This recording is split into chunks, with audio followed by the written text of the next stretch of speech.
Welcome to That's Good Sports. I am Brandon. I'm too sad for a long middle name, Perna. No, it has nothing to do with the Nuggets and Avalanche both losing 4 straight games to get bounced from the postseason, and everything to do with Gardner Minshew getting his mullet cut off to spite his face. Madden 22 teased its cover release with 2 goats. Gee, I wonder who it will be. A tease is supposed to leave you wanting more, not give away the whole package. Packers president Mark Murphy put his foot in his mouth, and Le'Veon Bell said he would retire before playing for Andy Reid ever again. Sorry, Le'Veon, but the fact that no team has made you an offer means you might already be retired. Last night, I did post the destruction of the Tom Brady Lego head. Thank you guys for making that video go off. You can check it out on this channel.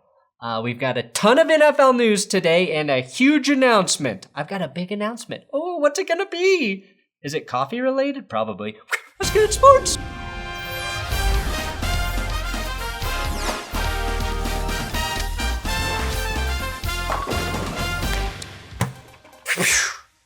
Unless you like weird videos with dumb humor about NFL news, don't subscribe to this YouTube channel. Now, I've got Patreon shoutouts at the end of today's episode, so stick around for that. But one special monster cock shoutout to Joyce Goose, who dropped $1,000 for a yearly donation on Patreon. Whatever you want me to do, Joyce, it will be done. So again, Joyce, legend. Now, you don't have to give me $1,000 to support this channel. You can also check out my coffee company, BenchwarmerBrew.com, which has its first ever second blend. We've got another blend, another bag of beans, and I partnered with my buddy Adam from 5 Points Vids. This is his special blend of coffee. The beans are as shiny and smooth as his bald head, and honestly, his coffee is damn good. I'm a little jealous of the beans that he selected, so we just dropped that today. You can check it out at BenchwarmerBrew.com. Again, the cheapest way to get my coffee is through the subscription service, but if you want to check it out, this is how you support both of us. And maybe we've got some more beans coming soon.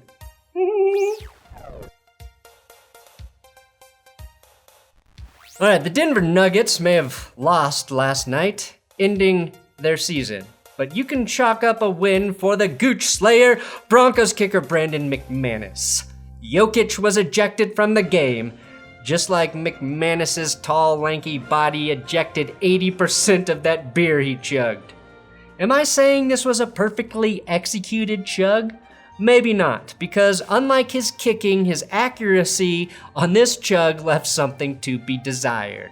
But like oral sex, enthusiasm covers up a lot of deficiencies, and McManus put it right between the uprights in that department. Kyler Murray was asked if he grew up a Cowboys fan. His response? A very polite, fuck no, they were always ass. Now, this makes Kyler Murray my favorite quarterback in the NFC, not named Fitzpatrick, Rodgers, Fields, Cousins, Garoppolo, Ryan, or Stafford. Damn, I like a lot of quarterbacks in the NFC. This probably, though, moves him to the bottom of Scooter Magruder's quarterback list, but I wish more quarterbacks were this honest about which teams they hated when they were growing up, instead of quarterbacks currently hating the teams that they play for. Now, Packers president Mark Murphy was at a Packers event at Lambeau Field when naturally he was asked about Aaron Rodgers and the situation going on there. Here's what he said. I'm often reminded of Ted Thompson.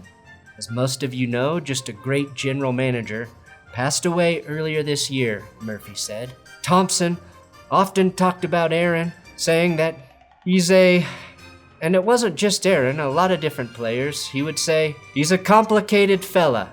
So I'll just say that. I'm not sure what complicated fella is a euphemism for. Maybe it's genius or maybe it's asshole. But I do know what Mark Murphy should have said. Nothing. Nothing. This feels like he's digging the Packers' grave even deeper right now when he should be exercising some diplomacy. He also played the death card, referencing Ted Thompson, who was beloved by Packers fans. Not cool, Mark. Essentially, he was like, hey, everybody remember the guy we all loved who died this year? Well, he too wasn't a huge Aaron Rodgers fan, so make sure you're on our side here because we're not complicated like Aaron Rodgers. Look, if I were the Packers president, hell, even if I was the Packers janitor and I were asked about Aaron Rodgers by a news station, I would say first and foremost that we want Aaron Rodgers back, that he's the best quarterback of all time, and that he has the smoothest, biggest dick of any guy I've ever seen in a Packers locker room. And I once was at waist level when Reggie White walked by my face after getting out of the shower. Instead, Mark Murphy basically just said that Aaron Rodgers is a dick. Oh boy. Now, Gardner Minshew cut off his mullet. I've spent the last 5 months praising this man, begging the Broncos to trade for him. Just Friday, I made an episode about the Jags finally listening to Gardner Minshew trade offers. And then, the jockstrap king cuts off the source of his power.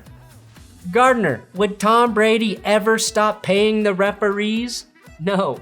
Would Thanos use the hand without the Infinity Stones to masturbate? No. Would Johnny Lawrence not sweep the leg? Speaking of Lawrence, maybe this is Trevor Lawrence demanding that QB2 not look as hot as him. I do appreciate the hundreds of you who tagged me in this news on social media. You guys definitely made sure I saw this, and I respect the hell out of you for it. But, who's gonna wanna trade for this clean-cut dweeb now? Gardner, you went from looking like Larry the Cable Guy's personal Jesus to looking like Mac from It's Always Sunny, who I also love. Damn, you still win, Gardner. You still win. Actually, I think Gardner Minshew's shaved mullet should just be the Madden 22 cover. Like a cockroach, everybody's favorite football video game has survived another year, and EA has announced they're going to reveal the cover for Madden 22 this Thursday. For now, they've left us with this. 2 goats breaking through a barn door, which nearly had me on the phone with PETA because at first it looked like that barn was on fire. But then the 2 very cute goats just emerged, and one of them using his hind leg to scratch himself. So obviously, you don't need to be Benedict Cumberbatch to decode this one. You've got 1 regular goat and 1 baby goat. So this is going to be Tom Brady and Patrick Mahomes together on the cover.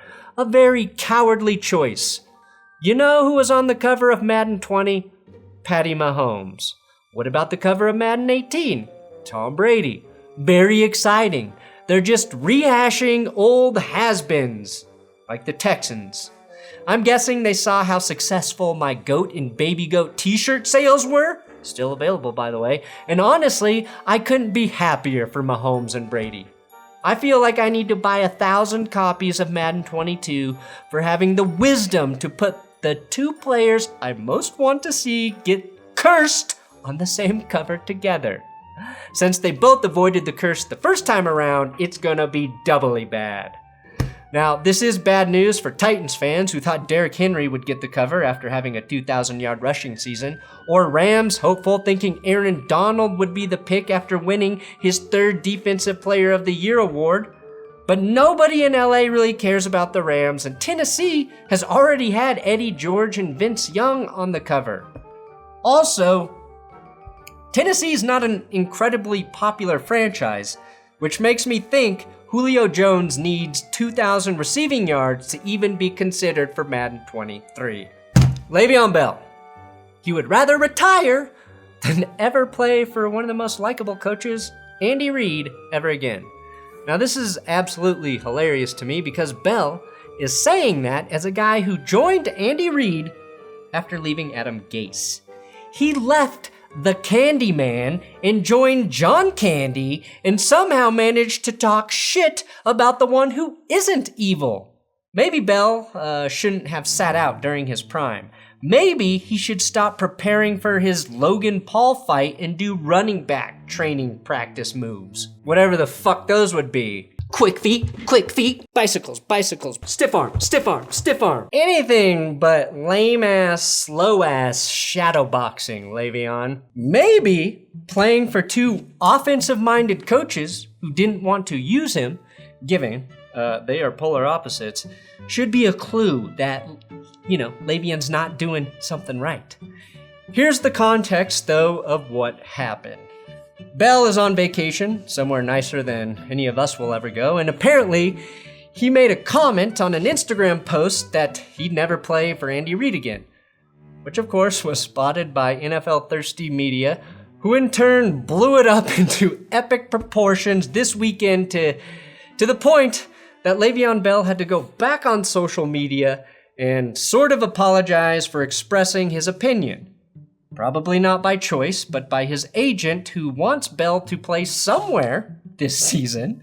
If he wants to keep following in LaShawn McCoy's footsteps, though, that might be Tampa Bay. Even Le'Veon Bell really didn't apologize correctly. He said he was sorry, but not sorry for what he said, but just sorry that he made it public. And he revealed that Andy Reid said something to him that made Bell never want to play for him again. Now, Bell did not hint at what was said, but my guess is it was similar to this. There's a problem. You're not any good. Now, I'm all about players getting paid. And that's why Bell held out when he was in Pittsburgh, right? He wanted a bunch of guaranteed money. I've made dozens of videos defending players and referencing how the NFL will rob players any chance it gets. That's still true, but there's a point where you as a player have to realize monetary gains may take you away from on-field accomplishments when you leave a great organization to make more money at a shitty one.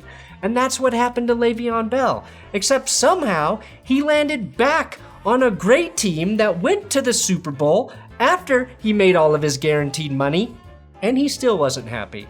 Now, I have no idea why he hates Andy Reid, who seems like one of the few coaches everyone likes playing for, especially good offensive players, and it's not like the Chiefs aren't accommodating to a range of personalities and background checks. So I'm sure Bell thinks he wasn't used enough in the offense, and I'm sure Andy Reid and Adam Gase would have used him more if he were better. Wait, did Le'Veon Bell, Tanya Harding, Andy Reid? Is that why Andy Reid's been limping around with a cane? The part of this story, though, that pisses me off, the thing I will not forgive Le'Veon Bell for, is him making me defend Adam Gase and the Chiefs. He's making me say Adam Gase was right for not playing him. Gase opted for the 183-year-old Frank Gore over Bell. Le'Veon, the worst team in the league, was like, nah, we'll watch Sam Darnold swap out batteries in Frank Gore's hover-round instead of giving you the fucking ball.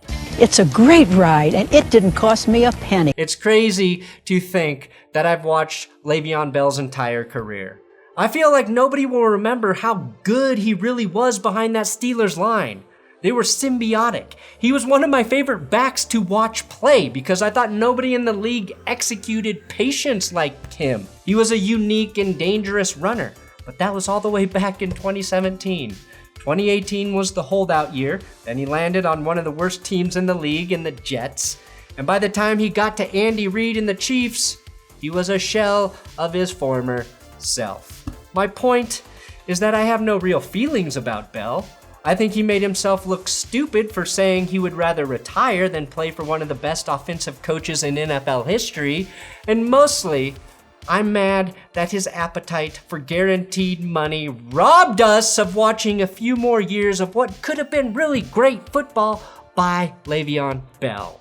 I'm not even a Steelers fan, I just appreciated watching him on the field, and now all this bullshit, nobody cares. All right, as promised, Patreon shoutouts for James Alexander Speaks, Scrubber, Guillermo the Polite Raider fan, Perna, Cameron Vaught, Drew Wyman Pfeifferelle, upping to 5, Billy Bonesaw Booth. Check out Silver ASMR for NFL ASMR content. Michael Morgan and Zachary Southers. Thank you guys so much for your donations. Patreon.com/Thatsgoodsports. That's how you support this channel. You guys are, oh my God. I'm so humbly grateful for all of your support.